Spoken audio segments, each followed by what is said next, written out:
Seja muito bem-vinda, seja muito bem-vindo a mais uma visão macro semanal na BB Asset. Meu nome é Maurício Pimentel e o objetivo desse vídeo é trazer para vocês as nossas avaliações com relação à agenda macro da semana passada, as suas implicações no mercado e também as nossas previsões para os indicadores que vão ser divulgados essa semana. Na semana passada, como a gente vinha avaliando, a agenda macro foi assimétrica pelo lado positivo.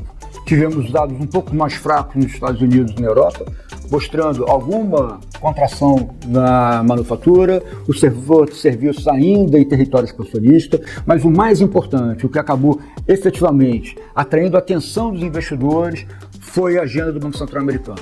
Na quarta-feira, nós tivemos a ata da última reunião, o documento veio muito mais dovido do que a gente imaginava, e na sexta-feira, o discurso de Jerome Powell no simpósio de Jackson Hole.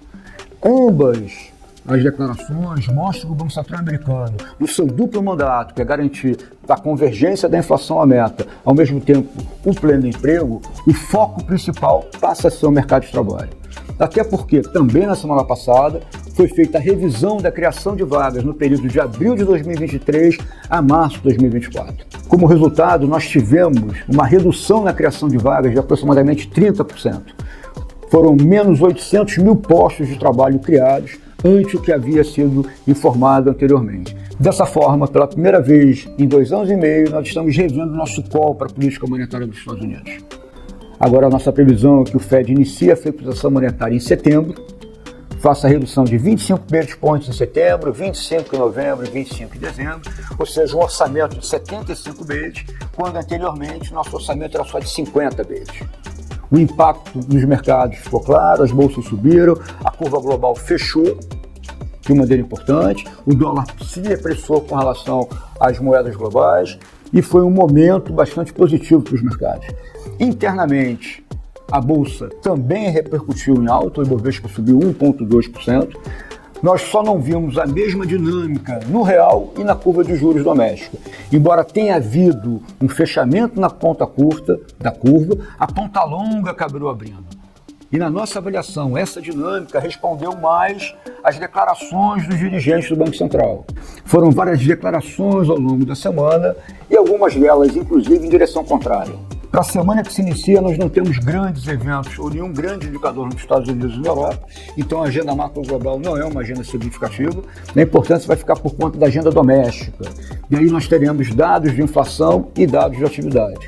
Os dados de inflação serão IPCA 15 na terça-feira, nossa projeção é um recuo da taxa de 0,30 na variação mensal para 0,17, essa dinâmica puxada principalmente por preço de alimentos e passagem aérea, ao mesmo tempo em que a inflação subjacente, que é aquela mais ligada ao ciclo econômico e menos influenciada por choques, vai continuar pressionada. O próximo indicador de inflação a ser divulgado vai ser o GPM também de agosto. A nossa projeção é um recuo de 0,61 para 0,40 e quando olharmos para a abertura nós veremos que o preço no atacado vai ter recuado, vai haver um aumento no preço do atacado do setor agrícola, puxado principalmente pela questão climática, vai ter um recuo no preço do atacado industrial por conta da queda no preço do minério de ferro, vai ter um recuo também no índice de preço ao consumidor. Na sexta-feira vai ser divulgado a taxa de desemprego do Brasil de julho. O nosso indicador proprietário aponta para um desemprego de 6,5% em julho, ou seja, mais uma queda de 6,9% em junho para 6,5% em julho. É o menor percentual, o menor desemprego da série histórica iniciada em 2012. Em linhas gerais, a agenda macro doméstica da semana que vem vai ser uma agenda que colocará pressão adicional sobre o Banco Central. Uma inflação resistente e uma atividade forte. Uma inflação que não recua significativamente, principalmente as métricas para a inflação subjacente, e uma atividade, uma taxa de desemprego bastante baixa, podendo trazer pressão adicional sobre o salário. É fundamental que a comunicação do Banco Central ao longo dessa semana melhore, fique mais clara e mais objetiva. Por fim, teremos que continuar acompanhando o desenrolar da crise do Oriente Médio, já que isso poderá trazer pressão sobre o preço do petróleo e, consequentemente, sobre a inflação global. Para finalizar, eu queria mais uma vez te convidar para se inscrever no nosso canal, ativar as notificações, deixar seu like nesse vídeo, se efetivamente ele contribuiu na sua tomada de decisão. Um forte abraço e até semana que vem.